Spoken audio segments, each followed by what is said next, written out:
questões levam como que a igreja foi deixada a igreja católica apostólica romana, ou a igreja assembleia, ou adventista, ou batista, mas a igreja que Jesus deixou naquele tempo foi os discípulos como igreja. Jesus deixou os 12 discípulos como uma igreja naquele tempo, ou seja, para aqueles 12 discípulos sair pregando o nome do Senhor.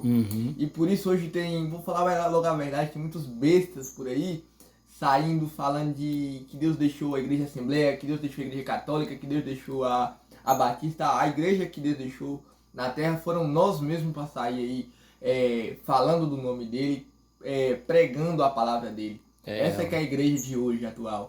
Que é a igreja deixada por Cristo. Claro. E essa igreja que Deus vai buscar.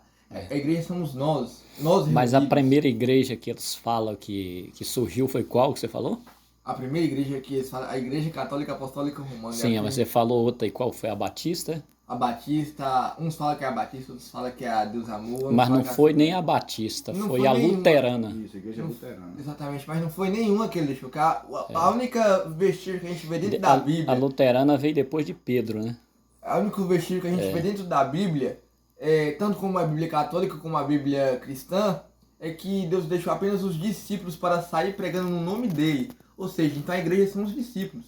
Os 12 discípulos são a igreja. Entendeu? Que Jesus deixou aqui na terra. Porque, na verdade, a palavra discípulo quer dizer seguidor, né? Seguidores. Hoje, nos dias atuais, na época contemporânea, todo aquele que segue a Cristo é um discípulo. É um discípulo. Até no tempo de hoje. Tá. Você vê lá em Atos dos Apóstolos, por exemplo, você vai lá encontrar lá o versículo que fala que pela primeira vez os apóstolos foram chamados de cristão, lá em Atos, né? A palavra cristão quer dizer aquele que parece com Cristo. Aquele que segue a Cristo. Os cristãos é parecer com Jesus, não é? É. Pronto. Concluiu.